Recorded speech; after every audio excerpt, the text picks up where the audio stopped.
Hey everyone, welcome to Rationality.in. In today's video, we will discuss about a brief history of product management. So let's get started. FMCG industry takes the credit of the birth of product management discipline. History of product management goes way back to 1931 when the role of brand men was conceptualized by Neil H. McElroy of Procter & Gamble. In 1931, Neil H. McElroy wrote a famous memo as a justification to hire more employees for this position of brand man. According to the memo, the brand man was supposed to be responsible for tracking the sales, managing the product, advertising, and promotions.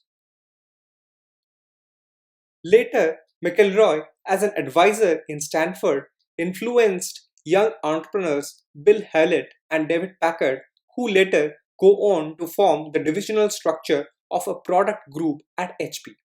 Each product group is an autonomous, self-sustaining entity responsible for conceptualizing, producing, and marketing products of HP. At HP, product manager is considered as a voice of customer, and their customer-centric approach helped them to set an unbroken 50-year growth record of 20% year-on-year profit from 1943 to 1993. Later on, HP product alumni also adopt the successful lean manufacturing system and the continuous improvement principles of Toyota production systems to innovate further in the product areas of HP. Hence, the product management perspectives evolved to integrate customer centricity, brand verticals, and lean manufacturing. The success of the product management groups at HP soon gets popular among many hardware and software product organizations in Silicon Valley. In 1970s, technology companies realized from the success of HP that product management role do exist and make sense in the technology domain.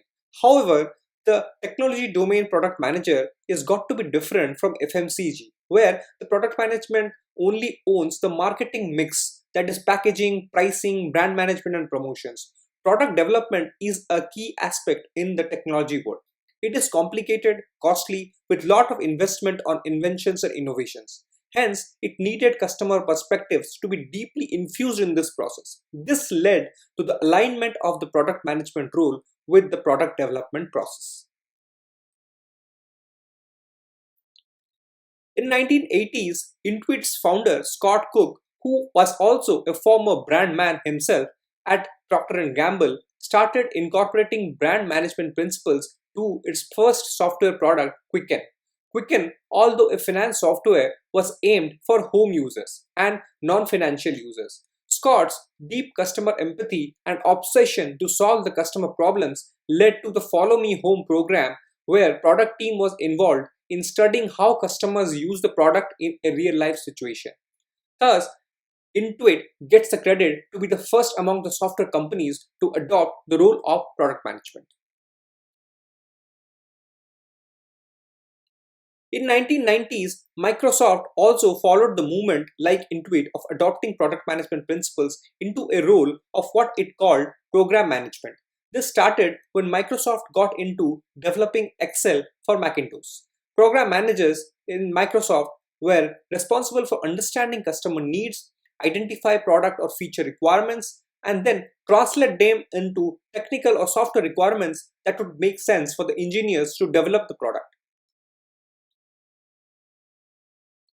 In modern days, leading software companies like Google, Apple, Amazon, and Facebook do adopt product management principles as a dedicated practice that works closely with their engineering, design, and business areas. So that's all about the history of product management. Hope you found the information useful. If you liked the video, please do subscribe and share with others who can benefit from it too. Thank you.